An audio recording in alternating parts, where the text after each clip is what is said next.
Welcome to Coming In Hot with Caroline. We have John back in the hot seat, and we need to discuss because we had a doozy of a sports situation, and we ended up getting into a huge debate in the car about kids' sports.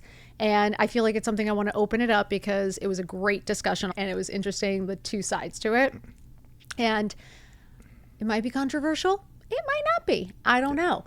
But let's get started. Can you give your background on sports so people know where you're coming from? Because I think that's important because that sets your perspective. So having a dad that was an athlete when he was young, he played professional baseball for Cuba. He did not have sons, so he would always take us to the Yankee games and the Ranger games, and we always watched sports. He was always watching the Yankees. So I grew up definitely being a little bit more interested in sports. My parents weren't super athletic. My mom doesn't know how to swim or ride a bike, or she's not athletic at all.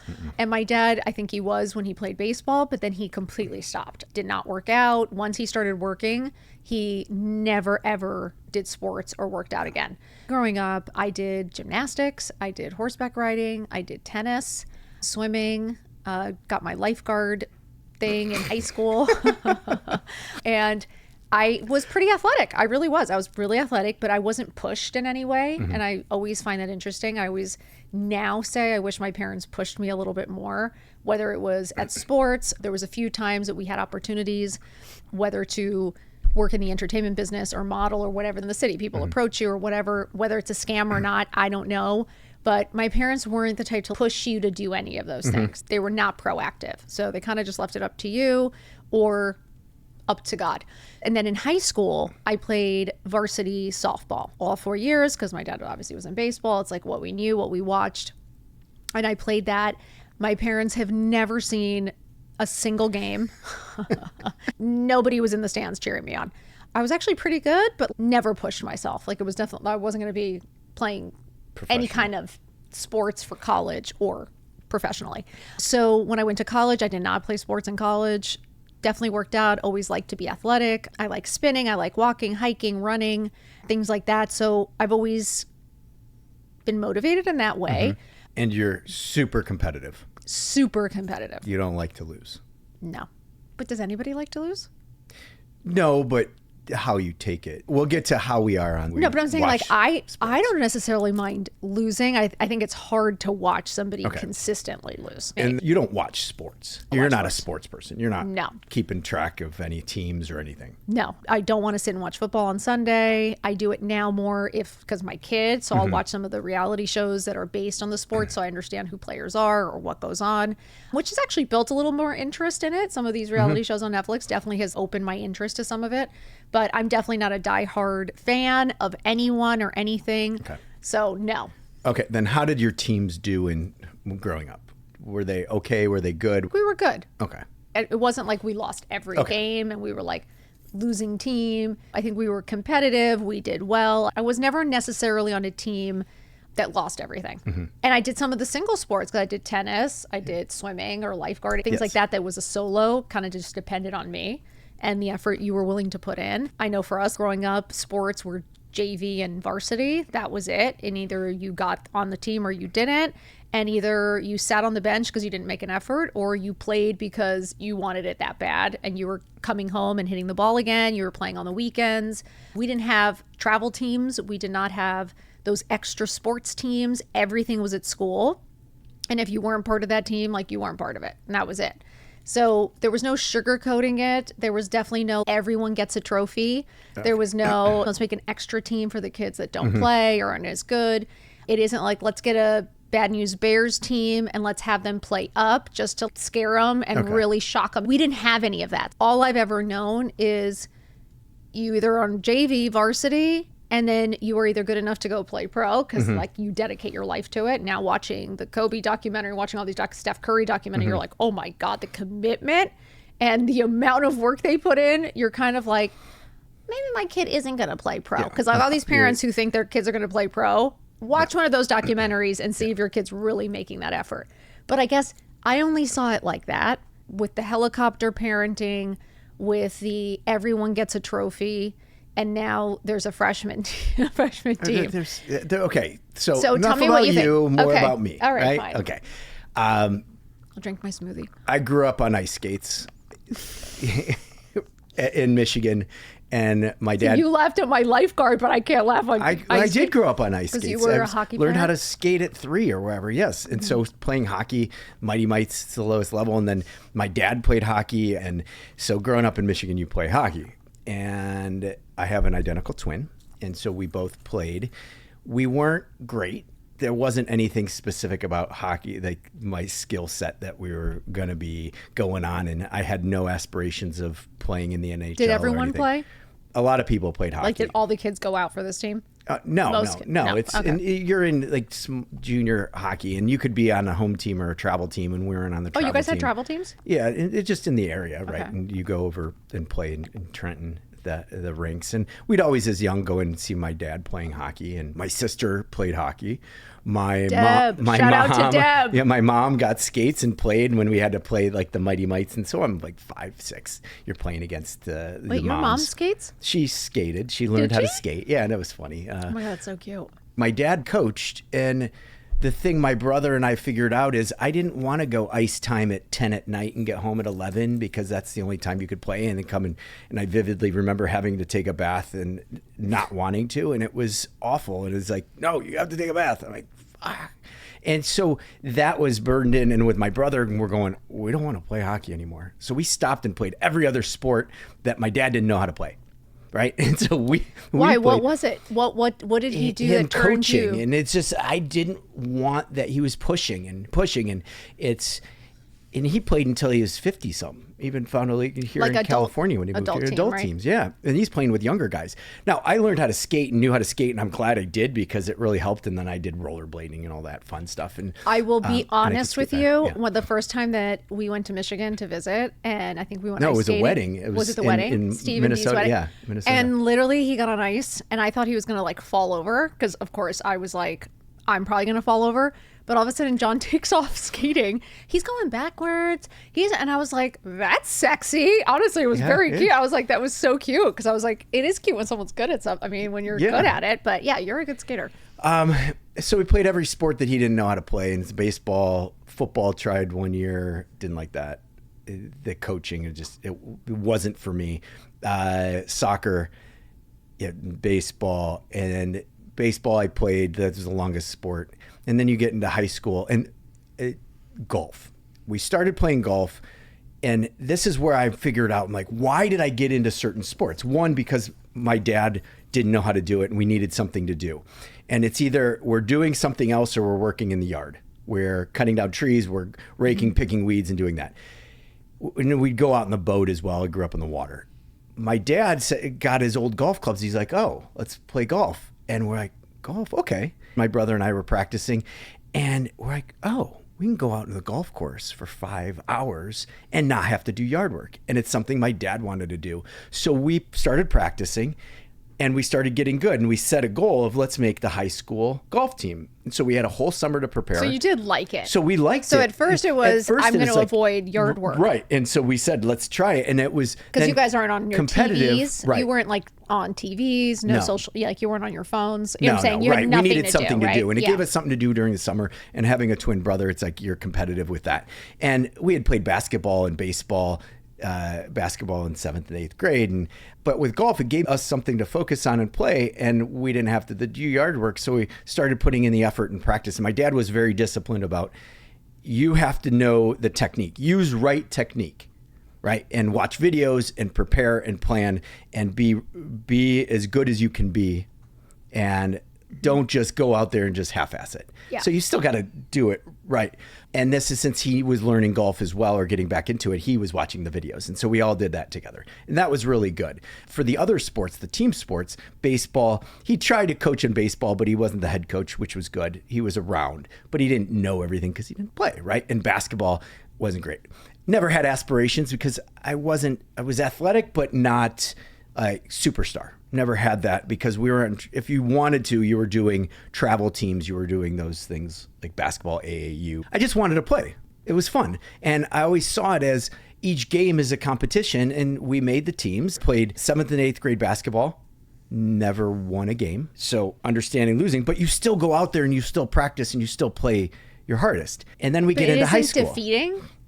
It's frustrating, but you still want to go out and compete. And each game is a new opportunity to win. But after not winning one single game by the end of the season, Well, the are cheerleaders you... stopped cheering for us because they stopped just coming and cheering for the But to game. me, I feel like isn't that somewhat defeating, though? How does that make a kid honestly feel? I think I felt worse for the people coming to the games, like the parents, because going in then to ninth grade. So there was a ninth grade basketball team. So our school of 600 people, Grosse Ile High School, had 600 people, 150 in my class. And yeah, we had a freshman JV and varsity basketball team. We had baseball. We had a freshman JV and varsity teams. So you do have these 3 teams, and it gives you an opportunity to play. The more kids can play, try the sport out. If you're really good, you move up.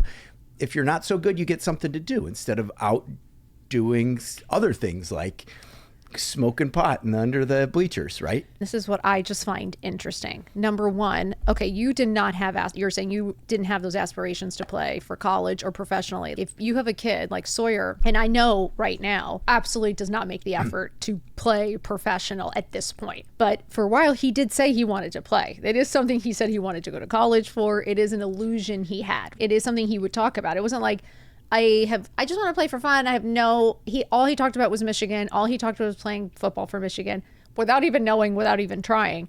That is just something in his head, he was saying.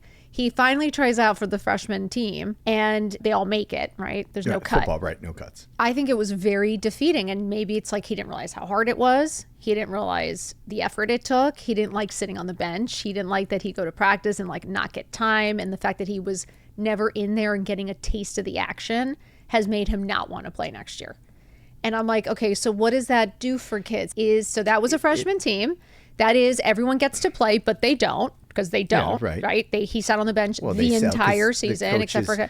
But my point is, who's running this shit then? Who is in control? If it's a freshman team and you're supposed to be learning technique, they're not. Like, I'm watching soccer right now, and I don't see them learning technique. So it's like, okay, if it's a freshman team to just learn and have fun with some friends, then I hope they're learning, and they should be doing more drills and more practices and less games necessarily against JV teams and people that are so much better than them when they're not really put together and they don't really know what they're doing and they don't have the technique. Putting them against better teams seems a little bit unfair and kind of defeating. Like, I get that they need to play people.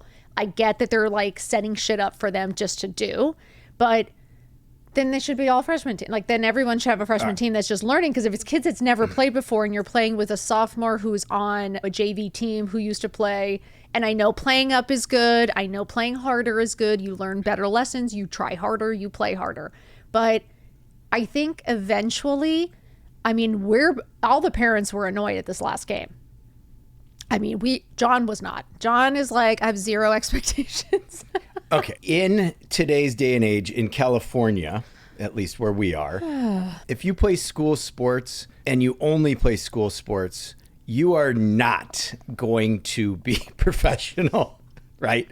It is, and that's all you're doing. You're just training with your school. Your aspirations of going college pro, it's minimal, right? Mm-hmm. You either then have to just be training all the time at your school and so focused, because in California, you do clubs. You play the sport year round. And school sports are kind of a break. And especially with soccer, if you're not playing club, then you're just playing school, then you're learning, and they're not going to be professional soccer players. And they're there to play and hang out with their friends. When I look at Sawyer, yes, he says he wants to play and do these things, but there's a few things that you have to have. One, you have to have the passion and desire to do it. Agreed. Right? I can't force you to go to practice of this. You got to want it. And if you're, but my view is... Could you push a little? You can push. I think there is something pushing a little. Well, wait, we'll get to that in a second.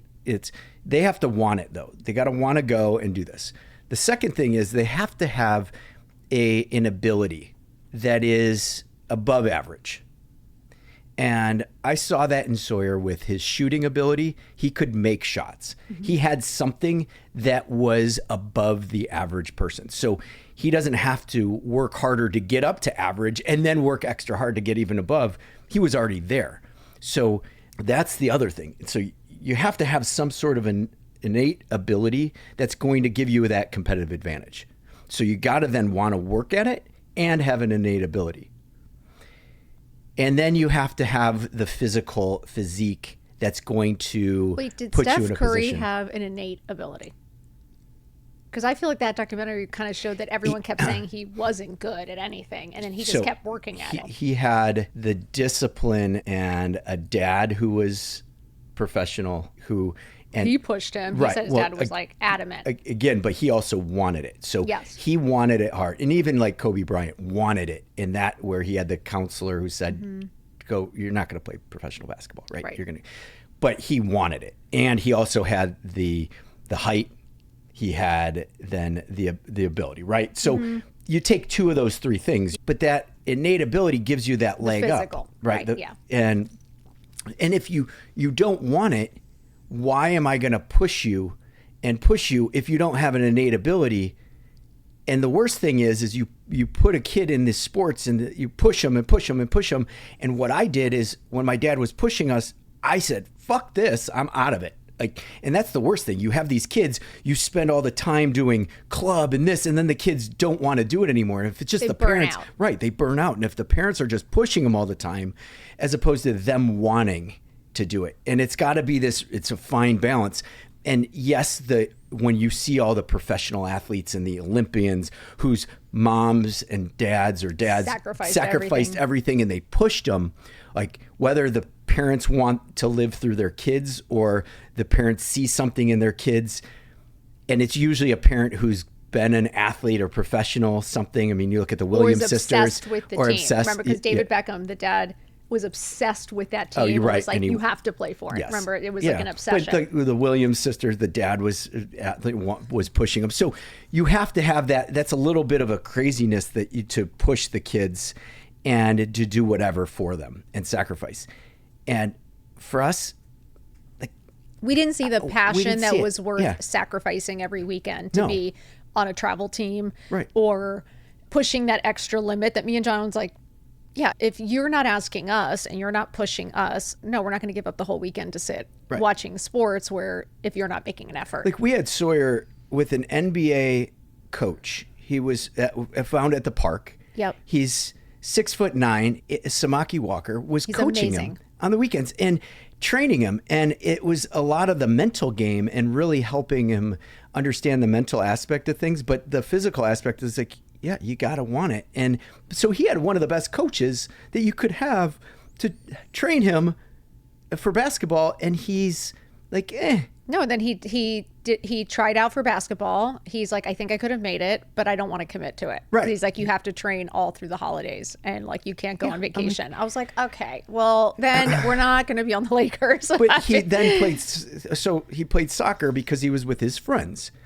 And so I'm taking all these bits and pieces, right?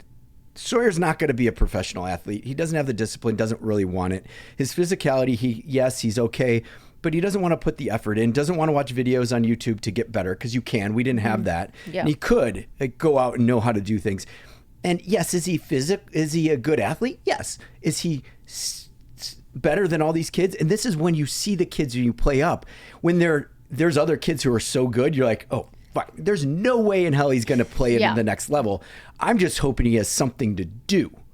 And yes, you go to practice. You still a discipline. You're playing with a team. Are you going to step up? And this is when I lost 7th, 8th, 9th, 10th grade basketball, never won a game. I felt I'm worse. not sure you should tell everybody that. I was the center and I was 6 foot. It was humbling. When we lost one game, we played to a Detroit team that beat us 68-4. Did you guys still get the girls? Did we? Well, the cheerleaders stopped cheering. That's what I mean. The parents had to have been so frustrated because they'd come to the games. And so I understand that. And I feel bad. I felt bad for the parents and the coach, but I didn't feel as bad for me because I'm like, you know what? Yes, we're trying hard. It's not like you go out there and you don't give a crap and you're not trying to win, because each game was its own game. You wanted to win that game. And then you look at the overall record and you're like, okay, what am I trying to get out of this game? Yeah, I'm going to practice. We still practiced hard, but am I putting in the effort outside? Not really. We'd shoot around and we'd play one out, but was I doing the things to get me to that next level. No. And it's like I played baseball and I pitched and things. And yeah, we won some games, but was I ever going to be that stellar? No. And I didn't have delusions that I was. But losing, I became okay with losing if I knew I put in the effort and I still worked hard. But am I going to work hard outside? No, there's other things I was going to do. So I didn't. But then what happens next year with JV? He can still play because he's going to like be with his friends. Sports is still a good thing because you have a team that comes together, and you could have a bad team and still win because you play together. And this team, his team is not a team. They're not fostering teamwork. And I think this is the skill set. That's what's annoying me. And the coach isn't really fostering it. And it's frustrating. But look at Bad News Bears, Mighty Ducks. I understand. All these and sports, I completely agree right? with that. And at the end of the day, I could not agree more on teamwork and learning how to be on a team, learning to have to work together, learning to have to communicate, and having to lose and get back up. I do think it's an incredible life lesson. I totally agree with that. I just think that I'm not seeing what they're learning for. It just more seems like they're just getting killed out there. All the parents are yelling and screaming. It looks like the coach is looking at his phone. And you're kind of like, okay, what are we getting out of this? Because they're not working as a team. They're not really, doesn't look like the skills are there. And so I you're think like, what's the benefit what you're seeing here? as a parent is you're only seeing the game. And if you saw practices and what they did, and the coaches aren't going to, they're going to coach in the game. You're not there to learn in the game. Like you're there to play and win in the game, to you leverage the things that you did in practice. This is why you have to practice harder than you play, because you're building up. What's the disconnect, do you think? Is it because they're playing harder teams and it's out of their reach? But that's fine. They have to work on skills, but that's in the game isn't the moment. And you as a parent seeing only the game and not what they're working on in practice, because you say the coach isn't coaching in. Yeah, it's frustrating, right, for a coach to see this and the kid's not doing it because now they're in the moment and you're like, oh, they freeze up. They don't know where to go, because there is a lot of first time playing soccer. A lot of it is positioning and knowing where to go and reading it. And yes, that takes years of playing to know. I don't expect them to do that. So my expectations are a lot lower. It's like, okay, hustle on and off the field. Talk to your teammates. Those are things that you don't need experience to do. And that's what gets me frustrated. You get frustrated when they're losing and you're so competitive that you want them to win that game. And I'm like, well, I get it gets very demoralizing to watch. For who? For you or the kids? I think the kids, they don't walk off looking happy to me. They look miserable when they're walking off, especially when the other kids aren't being nice, because I think that's what's hard for me. I don't like the mocking and the making fun when they're losing. And the other team, it just doesn't feel good. Well, that's bad sportsmanship, and that needs to be stopped right away. And that's it just sucks. Tested, and I right? think that's been the hardest for me. Is I think really witnessing that bad sportsmanship has been the hardest, because I'm all about kindness and be nice. And then all of a sudden, I see parents being such dicks. I see the kids just being so mean on the field or laughing and mocking. And I'm like, isn't that demoralizing? Like, is that really fun to play with a team that's so much better, who's killing you, making fun of you? You're now scoring into your own goal because you're nervous. Do you walk off feeling like this is so exciting and I really can't wait? I don't know. Well, one, it's a good lesson to evaluate what did you do right, wrong, what could you have done better. And even for Sawyer in football, he learned a lot about watching and wanting to play and the difference in flag football, because he did get an offsides penalty, or he had certain penalties, and you only have a moment and you've got to be there. You got to know the play. You got to be able to be quick on your feet. And he wasn't, and he got nervous, and that takes playing and discipline. So he didn't realize that. And you have one chance. You get a penalty, coach will pull you. And this is where I see it takes a little bit for him to think. And but remember the story, sorry, but it's true. The story, is it Kobe or was it Steph Curry, of the coach David Beckham, the coach that didn't pull him after he messed up. No, that was Steph Curry and let him play. In the next game when he screwed up, and 12 turnovers. Right, and then literally the coach was like, "You're fine, keep going." Yeah. And it's like, where is that coach that believes in you? Because having him play, make a mistake, and pulling him off and making him feel like shit, he definitely felt awful. Yes. And they did not let him play again. So What are we teaching? How is this fun? Yes, and what lesson is being learned? That is coaching, and I agree. If they see it in the kid, and how are you going to learn if you don't unless ever you're play? Playing? Right. And that's why ninth grade, if they say it's a training, it gives people an opportunity to experience the game, right? And those that are good will go up and play up in JV or varsity. Like there's freshmen who are playing on varsity, and it's because they play club, because they've put in the work. But there may be also some kids who have a natural ability and can pick up the game quickly and know where to be, that this is a good training ground, and then they move up for the next year. Or there's the kids who are sophomores that aren't JV and maybe aren't going to play it, who can play back on this the freshman sophomore team, and it's fun. It's still competitive. Whether you're doing anything, I'm playing with you, and whether we play checkers or Ping pong, any of the games, it's competitive. And when you're in it, you want to win and you want to compete. And that's the fun of it. And how hard you work in practice and going to practice and doing it. It's not like they're screwing around. And I think I'm glad that he's on a field or running and doing exercise rather than sitting on his computer or staring at his, right. Or hooking up with somebody or smoking cigarettes. Like you said, yeah. Of course, I'd rather him be doing exercise. Then I wish he was kind of playing golf more or tennis more. That's like a real sport that he can take with him. Because to me, it's like soccer is great. I think it is a sport that people do play. Your friend still plays as much as he can if he could. So it is one of those things that I don't think I like that he likes soccer. Mm-hmm. I like that he found something that he's willing to do, even if it's not going well. The fact that he's willing to play and wants to play, I'm happy. Again, I think I'd rather him be doing this than home watching iPads or doing anything else. I think that's the best part. I just feel like it is, as a parent, it's really hard to watch. I'm going to admit that, being somebody who is competitive. Well, you're the one screaming the loudest at the game. Listen, I am passionate and I like to give it my all. And you do hate bad sportsmanship. And when there's bad sportsmanship and I parents who are up. Screaming and who are assholes, I can't go control to a myself.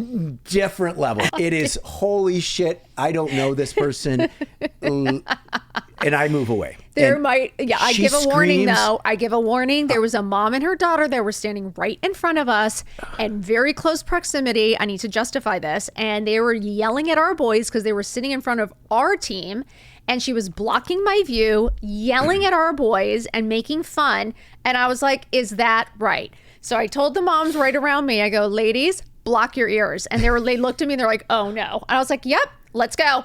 And I literally started screaming the name of the school to the point where she did turn around and look at me. And then she moved. Yes. And I was like, you want to go scream all that shit? Go over to your team and go do it over there. But you don't do it in front of me.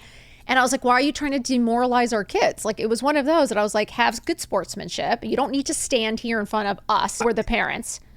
You know what I'm saying? There is a point where it's gotten ridiculous. I've heard parents be like, knock them out, kill them. There was when we had a girl on our team, we had people be like, girls shouldn't play soccer. Like, it was one of those, you're like, you're hearing shit that you're, take her out. Like a girl player, they were yelling at the boy to take her out. People have lost their minds. And I agree. We can't be so crazy and competitive at these games. You're right. Yes. And I get more fired up, truly, by the way people are acting. I think that bothers me more. And when I'm hearing it and it starts to fight, like if people were all just clapping and being nice, I feel like when I start hearing the chants, when I start hearing the other kids you hear the little bit of the mocking or the laughing or the coach being like, hey, or like the ref being like, cut it. Yes. You're just like, it starts to fire me up. It's not necessarily the losing.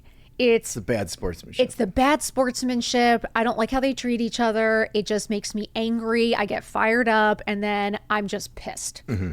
And it's hard to watch. It really is hard to watch. You always want to see your kids have some wins. You do.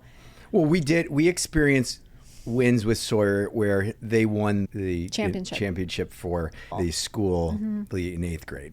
And that was good for him to see. He had like the championship winning kick. Yep. So but it's true, he's beaming. But he got to experience winning. Then you knock him off his pedestal, because this is the point of how good are you? You can't think you're so good and he hadn't put in all the effort. Yes, they won this because they could outrun, but there's this thing of losing puts you in your place. Like when our team lost 68-4 in basketball, Oh my God. you're not going to play professional basketball because these kids just, they have a skill set. Well, I guess way it brings above you and back beyond. to reality. It brings you reality so that you're like, okay, do I really want to put in the effort? But if you truly believe it and you put the effort in. So he had to understand, like, yeah, these kids are really good and they're doing extra work. Having a coach, having a trainer, going and do some extra work outside, some drills, going and doing speed training. If you don't want to do that, like, I'm not going to force you because I don't want to hear it. It's not fun. It's not enjoyable. And yes, it's good for them. I think sometimes I just wonder if I should push a little more. I think there are moments that, because like I said, because of my childhood and feeling like my parents didn't push me, weren't as supportive in those things, like go out of their way to kind of be like, hey, do you want to get a coach? Do you want to do these things? I didn't have that option. Like, have we have given him that option? I don't know. Okay, yes, I agree. We've got to push them on certain things. So they need to do something individual and do something on a team. Yeah. Whether it's sports or like we're pushing Finn for next year to do debate, right? Is good with that. That's still part of a team. He's very good with that. Yes. And so you always want to be part of a team and you want to have something individual because there are different skill sets that you learn. So golf is something that, one, I think is really important for them to learn. And it's important because of what I experienced. Playing golf with my parents, and my mom played golf and picked it up, and they still play. And I played golf with an 87-year-old, a 75-year-old, and an 82-year-old in one round. And it was amazing to see. And these guys are hitting the ball, and you're like, I want to be able to do that. So Absolutely. And you learn the skill and do that. And that's what allowed me to want to hang out with my brother I think they all the also time, my dad. I honestly think they also really like the cart girls. Oh, no. John, don't No. even bullshit Drinking me. on the court. Yeah. Are you kidding? I'm watching TikToks, baby. There's this one cart girl that shows all the men. They don't know the camera is on. And so you hear them being like, oh, my wife would kill me if he heard me say that. You're like, then you probably shouldn't say it, asshole. But you're like, all these old guys, the girls are in the shortest. Like when you were like, oh, that we had some drinks. I didn't realize that it's the cart girl in the short skirt coming and flirting to get big tips on the course. So you wonder, what's going on really? No, they're following around the guys that drink a lot, and the boyfriends are doing whatever. It's sketchy, or isn't it? A side piece or something. There's some I don't know. sketchiness, right? Be honest. Yeah, the girls who do that. This is why, like, when the women's league plays, you need to have a male cart guy. We need beautiful bartenders, male Stop, version. don't even. I know, I'm just saying that we need, I agree that it should be equal. Cart guy. No, but it's true. I do think in like pickleball, tennis, those are the honestly things that individual sports or things that you can play with your family when you're on vacation. Because it's like John and I always say, as they're older, you want them to come home. You want to have things if you're traveling to do together and experience together. That's not just eating at a restaurant because you do want to do things. So in sports, I do think I have a lot of friends who played in college sports, and now at our age, they are having knee problems. They're having body and joint issues. My body, I feel great. Like, I didn't abuse my body. And with the way sports are now, you are playing that sport all the time, and you have to realize, are you damaging your body going forward? Are you going to, in 10, 20, 30 years, got to look down the road, what is it? And is it worth that? Because we do have friends that are college athletes that do have like autoimmune issues, that have like horrible pain, that it is, you don't really think about the effects. And then you're like, and we have friends whose kids have had 7 operations already. Like we've had kids who now were really talented and actually quit. ACLs and all these. And then ACLs bring like surgeries and rehabs. And you're like, they're 14. And it's what is driving it. And Sawyer's always had a love of sports. And I think what him liking football, him actually playing football, tackle football, they taught him how to tackle, but he's not get hit much. It was freshman team. So we were okay with it. And it was him experiencing the coaching, the way they coach, the other players, to get to know people. There was other reasons than just playing the football, but he learned quickly, football is not really my sport. I'm more of a fan. But that doesn't mean he can't be part of a team. There's equipment managers, there's people who are agents for sports. It's so really understanding yes, you can still like sports. Do you need to play it? And that's why there are so many other opportunities. And so really understanding what about sports is it that they love, and giving options and putting them in, like whether you want to be the equipment manager. And even at Chaminade, they said one kid ended up going, he didn't play basketball. He ended up being the equipment manager. He got cut from the team, but he loved it.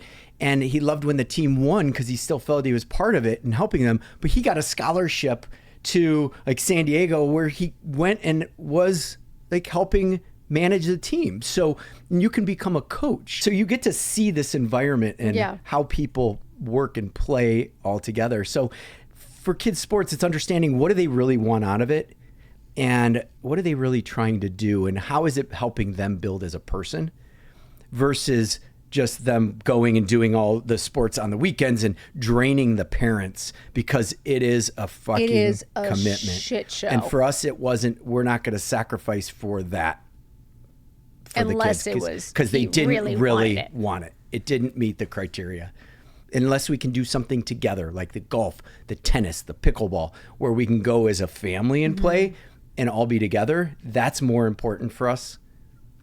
And so you don't think this is like a give everyone a trophy situation?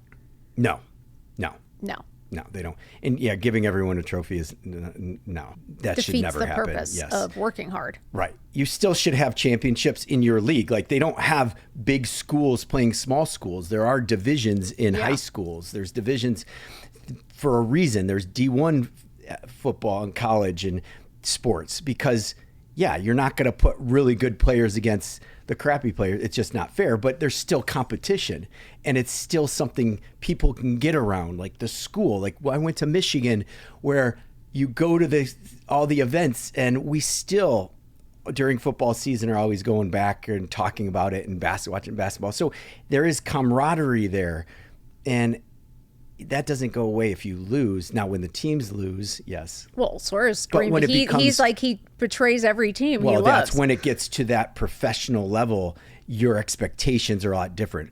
Here, no. But it's funny, but the expectations are there because all the parents are pissed and annoyed. So the reality that's the parents' expectations. No, I know. Then we have to change the narrative because I didn't realize this was more of a hobby situation, not like a school team. That seemed more competitive to me. It's not a hobby. Every game is competitive, though. What are you trying to get out of it for your child and the team? It's not like that team's going to go play together for the national championship and anything's going to come out of that. No, like yes, club teams stick together and play, and but they're still all individuals. So they have to be with a team that's going to help build them somehow. Whether it's a good coach that's going to help instill certain skill sets or disciplines in them. But they're still individuals who have to go up. So this is why when parents get so pissed at the coaches in this and they blame the coaches for their kid not playing or all this, I get it. But people just got to chill out. What do you think about the kids that don't ever get to play though, that are sitting on the bench and the parents that are, you know what I mean? Like for us to have to drive at 3:30 in traffic or go to a 7, like tonight we have a game at like a 6:30 p.m. an hour away. To make us go there for your kid not to play is infuriating, especially when it's an all no-cut team. So you have to set the rules up front and adhere to them. When they say everyone will play, you have to play everyone. When they say we're here to win, then your kid may not play, then fair. I get that. And it's, high school varsity, JV, like they're trying to win as the school. The school wants to win. So, and the coaches want to win. They're not going to play everyone. But it's when you have the freshmen, and I appreciate the soccer coach because he'll play everyone. Now they're not going to all get equal playing time, but he's going to put the kids in. And he gets it. It's like, and it's not just for the last 13 seconds so you can show on paper that you put the kid into the game. It's get them to experience it, right? And is this something for them? But you have to set that up front. And that's what they did with freshmen. My expectation is it's not to win, it's to get the kids to play and be better, get that experience. Now the football, the coaches wanted to win, and it shouldn't have happened. They should have allowed the kids to play because even when they were dominating, they didn't play them. And I'm like, I thought that was bullshit. That And was bullshit. That's where because they'd be getting killed, and he literally was just, and he would just keep doing the same play, Right. with the same two kids. Like every parent was so pissed at that one. So if you're going to have kids in teams, understand that, and especially if they're not as good, what is that team for? There are different levels. Whether it's a more competitive division or not, the kid's going to still get a lot out of it. You're still competing in a game regardless of the level of the other players. And now you don't want to have it so like really good people playing the crappy kids, because then it's just a blowout, and then that's not fun. But if they're at least at this somewhat the same level, yeah, every game is competitive and fun. It is. For the kids, I'm assuming. For the kids, yeah. The for the parents, kids. This has been a lot. I'm just going to say it's totally been it's been way harder than I ever expected. I guess because my parents never came to my games. Like, they never said whether it was stressful or not. I didn't see them cheering or getting pissed or anything. But for me, I had no idea how stressful it would be. I had no idea how much anxiety I would feel. Like, when they're playing, my heart is pounding, my stomach hurts. Like, when they're losing, I'm just so stressed. When they're being mean, I want to jump on the field and start screaming. Mm-hmm. It has been a whole experience, and learning to check yourself, learning to stay calm, learning that it's not you. Like, if he's happy, then it's fine, and you just have to support that. Yes. And John's, I don't have to be at everything. I don't have to go to everything. Right. And just try to enjoy the parents and just cheer them out. And just I have to just look at it as, yes, they're just out there to have fun. And if they win, then great. Yeah. And I did coach when they were younger, and that was fun just because I was there and I was able to do it. We're there at almost every game just because if we can be there. And my dad would come to the games. My sister would come every once in a while. And I didn't need them there. I always had my brother on the team with me, but they did. And it was nice. And when my sister would show up, I'm like, oh, hey. Yeah. And it's nice that they do want to see you there. Yeah. But I don't want to see you there if you're yelling at me. Yeah. And making me uncomfortable. And there's some parents are embarrassing and and that's not cool. And so Sawyer, to see you yelling, it's embarrassing for him. But I didn't yell anything bad. I understand, really didn't. But just screaming, and when the other coach is not being when they're assholes and stuff, it's still embarrassing for him because he's seeing and hearing you scream. So you have to understand that, and you're just you're not playing. You're not out there, and you yelling at your kid isn't gonna on help. The field just makes him feel worse. Yeah. Right? So it's chill out, parents. And they got to just make people put tape over their mouth. And even in AYSO, really where they had Silent Saturday, where and they should they should legalize having a drink with you. Yeah, well, yes. But AYSO, Silent Saturday, where no one can talk. Nice. All you could do is clap. It was because parents get crazy for the little kids playing soccer. You're like, are you kidding me? Stop. Yeah, fights break out. Yeah, they do. And it's hard to see, hard to watch. And yes, you want your kid to do well and you want people to play fair, but you also got to relax. It's what is this? And it's them to have fun. You yelling at your kid isn't going to make them a professional athlete. And having high expectations, like we always say, is the thief of joy. Yeah. Because it's setting you always get unrealistic expectations. So be realistic. Okay, I'm going to be realistic from now on. Get ready. Chill. You don't scream. I don't know. It's not easy to chill. I'm glad that you're so chill. I did not find it chill at all, but I'm going to try to chill. Yes. I'm going to try to chill. Yeah. Try to chill, please. It helps us all. All right. We'll keep you posted on this update if I have a nervous breakdown at the next game. Anyway, thank you so much for being here, John. We love you. We'll be back next week with another episode of Coming in Hot. Please review, follow, and thank you so much for all the love and support. Mwah. Bye.